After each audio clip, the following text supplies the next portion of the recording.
Ya, selamat malam. Assalamualaikum warahmatullahi wabarakatuh. Shalom. Mohon maaf, Waalaikumsalam. saya dari agama Islam. Iya. Tapi ya, cuman saya juga masih bimbang dengan agama saya. Cuman ada yang saya mau tanya, ada yang mau saya pertanyakan. Ketika Yesus belum dilahirkan oleh Bunda Maria, apakah Bunda Maria sudah menganut agama Kristen atau tidak? Itu pertanyaan saya. Oke, jadi gini saudaraku Raffi, pertanyaannya salah.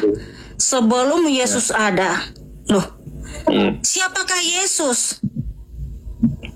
Yesus berkata, ya, kepada orang Yahudi. Sebentar ya. Ya. Sebentar. Jadi pertanyaannya kurang tepat saudaraku ya. Nah, karena Tuhan Yesus mengatakan seperti ini.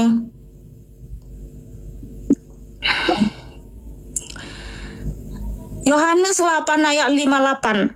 Kata Yesus kepada mereka, "Aku berkata kepadamu, sesungguhnya sebelum Abraham jadi atau sebelum Abraham ada gitu ya, aku telah ada." Nah, terus siapa Tuhan Yesus? Mengapa dia mengatakan kepada orang Yahudi? Ya, di mana orang Yahudi mengatakan umurmu belum sampai 50 tahun dan engkau telah melihat Abraham. Makanya Tuhan Yesus berkata, sebelum Abraham jadi, aku telah ada. Karena apa? Tuhan Yesus adalah Allah itu sendiri yang datang dari surga ke dunia.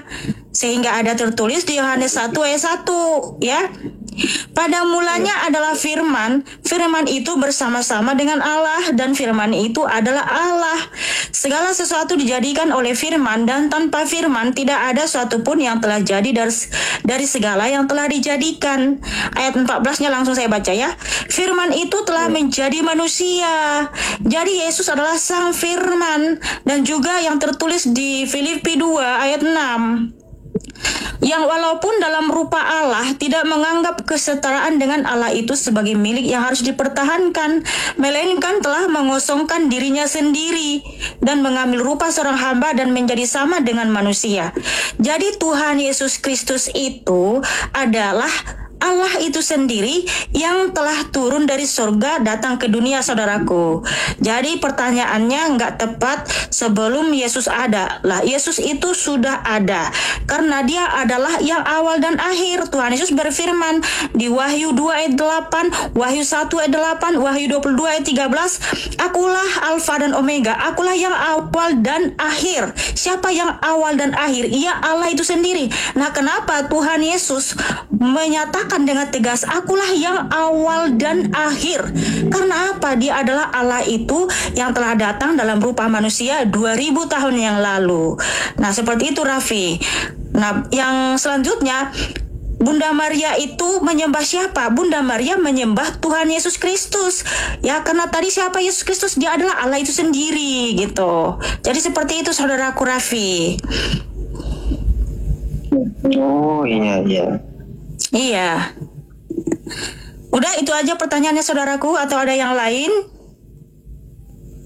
Saya izin nambah Ya. Kak Mikana singkat. Iya. Boleh nggak Kak Mikana? Ya, silakan. Iya, Kak Raffi, salam kenal. Ya, sebentar. Iya, apakah Bunda Maria menyembah Yesus? Betul. Ya, tadi dikatakan oleh Kak Mikana, betul. Ya, karena Yesus sendiri itulah Allah sendiri ya. Penekanan yang dilakukan oleh Yesus yaitu ketika dia berkata, sebelum Abraham ada, aku ada. Lalu dia juga mengatakan, akulah Alfa dan Omega. Nah, dan dalam Injil Matius pasal 28 ayat 9 sampai 10 pun dijelaskan bahwa Maria ibu Yesus telah menyembah Yesus, ya. Di mana saat itu Bunda Maria mendekati Yesus dan memeluk kakinya dan menyembah Yesus. Lalu di mana lagi? Di dalam Lukas pasal 1 ayat 46 sampai berapa itu ya? Pokoknya Kidung Maria itu ayat 46 sampai dengan 56, di mana Maria itu menyanyikan kidung, ya, dikenal sebagai Kidung Maria. Di mana itu termasuk sebagai ucapan syukur Maria ketika dia mendapatkan kabar gembira dari malaikat Gabriel, ya. Maka Maria itu berkata, hatiku menyanjung Tuhan Jiwaku bersuka cita karena Allah penyelamatku. Mulai sekarang semua orang akan mengatakan aku berbahagia karena Allah Maha Kuasa sudah melakukan perkara yang besar untukku. Jadi pada saat itu Maria sudah tahu bahwa yang dikandungnya ini adalah firman Tuhan, firman Allah yang menjadi manusia. Dalam Yohanes pasal 1 ayat 14 pun dikatakan, firman itu telah menjadi manusia dan diam di antara kita. Ya, bahkan di dalam kitab suci pun dikatakan juga tadi yang saya katakan, Bunda Maria akan disebut sebagai mulai sekarang semua orang akan mengatakan aku berbahagia, kata Maria. Dan ungkapan-ungkapan itu pun terus dilakukan oleh, contohnya pada saat Maria mengunjungi Elisabet. Elisabet itu ibunya Yohanes Pembaptis. Elisabet ketika dikunjungi oleh Maria, dia mengatakan, siapakah aku ini sampai ibu Tuhanku mengunjungi aku, katanya seperti itu. Ya, jadi pada saat Maria mengandung Yesus, dia sudah tahu anak yang dikandungnya itulah firman Allah yang menjadi manusia. Seperti itu, Kak. Iya, jadi gini, satu lagi tadi pertanyaan Raffi ya, apakah Bunda Maria itu Kristen? Iya, bahkan Adam itu pun Kristen, semua nabi-nabi Kristen. Kenapa? Ya memang kata Kristen itu baru muncul di Antioquia. Tetapi kalian harus tahu arti Kristen apa. Kristen artinya pengikut Tuhan Yesus Kristus atau penyembah Tuhan Yesus Kristus. Nah, Yesus Kristus itu adalah Allah itu sendiri. Jadi sebelum para rasul pun disebut Kristen, mereka disebut pengikut jalan Tuhan, pengikut jalan kebenaran, ya. Karena apa? Yang kita sembah adalah Tuhan Yesus Kristus. Adam itu menyembah Tuhan Yesus Kristus, ya. Nabi Musa, Abraham, Nabi Daniel, dan semua nabi-nabi di Israel itu menyembah Tuhan Yesus Kristus karena Tuhan Yesus adalah Yahweh itu sendiri. Tetapi di Perjanjian Lama, para nabi itu belum menyatakan namanya dengan Yesus Kristus, tetapi Yod-Heh-Vav-He atau Adonai. Nah, Yesus Kristus adalah Adonai Elohim, ya, Adonai Adonai Elohim itu sendiri. Karena Tuhan Yesus berfirman di Yohanes 8 ayat 24, kalau kamu tidak percaya bahwa akulah dia di situ merujuk kepada Adonai, ya, Yahweh Elohim, kamu akan mati dalam dosamu. Jadi Tuhan Yesus adalah Allah itu sendiri, saudaraku. Seperti itu. Ya, itu saja pertanyaanmu, saudaraku. Ada lagi yang saya pertanyakan. Yesus Ya, kan silakan naik satu lagi. mati salib. Kan Yesus mati karena menebus dosa-dosa umatnya. Iya kan? Silakan lagi Sedangkan pertanyaanmu, saudaraku. Iya. Ketika saya masuk Kristen, apakah dosa-dosa saya bisa ditebus atau tidak? Oke, jadi karena saudara bertanya, maka kami akan menjawab atau Alkitab akan menjawab. Tapi saya luruskan dulu pertanyaanmu, saudaraku, ya, bahwa Tuhan Yesus bukan menebus dosa, tetapi menebus manusia berdosa dari hukumnya sendiri. Dari hukum yang mana? Di Kejadian 2 ayat 17, Kejadian 3 ayat 17 dan 19. Karena di situ Tuhan Yesus Kristus prainkarnasi telah menjatuhkan hukuman kepada Adam dan Hawa karena Adam dan Hawa melanggar hukum Tuhan Yesus Kristus. Jadi yang bisa menebus kita dari hukum Tuhan itu sendiri harus Tuhan itu sendiri, karena tidak ada yang setara dengan Allah, tetapi Yesuslah Allah itu sendiri. Makanya hanya Dia yang bisa menebus kita dari hukumnya sendiri. Nah, kemudian kamu bertanya, kalau kamu masuk Kristen, apakah Tuhan Yesus menebus kamu? Kan gitu. Ini sesuai dengan apa yang dikatakan oleh Tuhan Yesus, ya. Saya baca. Ini bukan saya yang berkata, tetapi Tuhan Yesus yang menyatakan dengan tegas, ya. Yohanes 6 ayat 35, kata Yesus kepada mereka, akulah roti hidup. Barang siapa datang kepadaku, ia tidak akan lapar lagi, dan barang siapa percaya kepadaku, ia tidak akan haus lagi.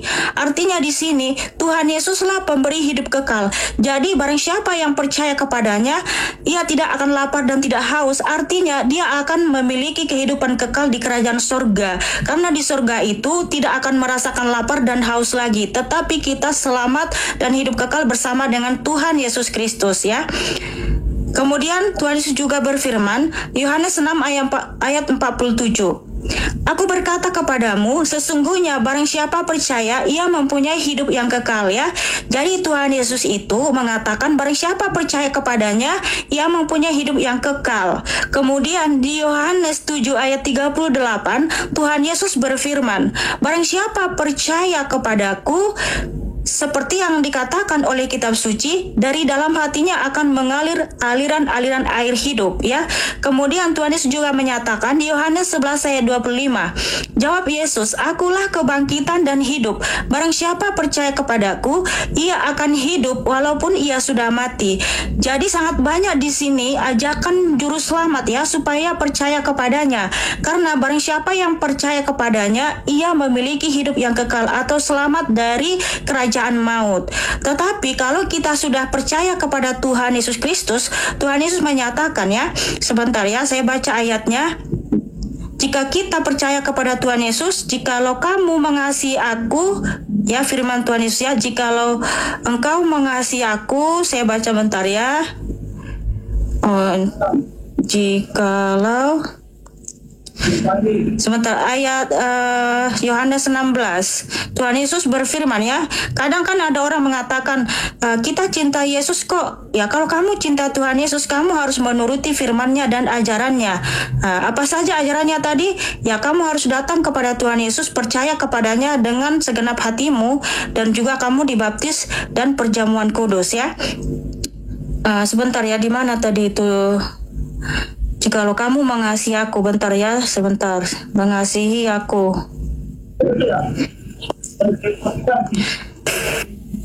Yohanes 14 ayat 15 bukan Kak? Ya, betul-betul. Yohanes 14 ayat 15, Tuhan Yesus berfirman, jikalau kamu mengasihi aku, kamu akan menuruti segala perintahku. Nah, Tuhan Yesus memerintahkan ajaran-ajaran yang sangat mulia ya, sebab ajaran kasih yang tertinggi hanya dari Tuhan Yesus Kristus.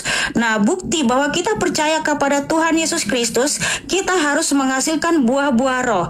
Apa saja itu buah-buah roh? Kita baca ya di Galatia 5 ayat 22. Galatia 5 ayat 22, buah-buah roh ialah kasih, sukacita, damai sejahtera, kesabaran, kemurahan, kebaikan, kesetiaan, kelemah lembutan, penguasaan diri.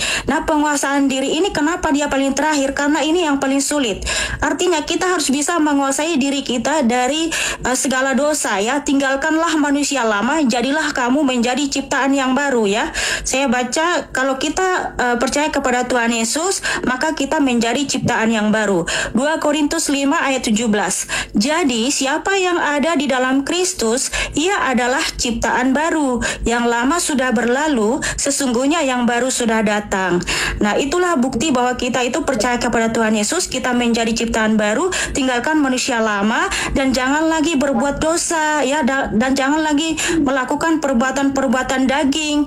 Nah, apa saja itu perbuatan daging? Yaitu di Galatia 5 ayat 19 sampai 21. Saya baca ya. Perbuatan daging telah nyata, yaitu percabulan, kecemaran, hawa nafsu, penyembahan berhala, sihir, perseteruan, perselisihan, iri hati, amarah, kepentingan diri sendiri, percideraan, roh pemecah, kedengkian, kemabukan, pesta pora. Terhadap semuanya itu, janganlah kamu melakukan itu. Barang siapa melakukan hal-hal demikian, ia tidak akan mendapat bagian dalam kerajaan Allah. Nah, jadi seperti itu Raffi. Kalau kita memang percaya kepada Tuhan Yesus, kita harus melakukan perintahnya, yaitu supaya kita bisa menguasai diri dan jangan lagi berbuat dosa seperti sebelum kita percaya kepada Tuhan Yesus. Seperti itu saudaraku Raffi. Ya. Sudah jelas ya? Ya, jelas. Makasih saudaraku Raffi sudah bertanya ya. Tuhan Yesus mengasihimu saudaraku. Ya, tepuk tangan buat Raffi yang cakep dan manis. Shalom. Ya, shalom. Mohon maaf ya Raffi, kita ganti dulu sama yang lain.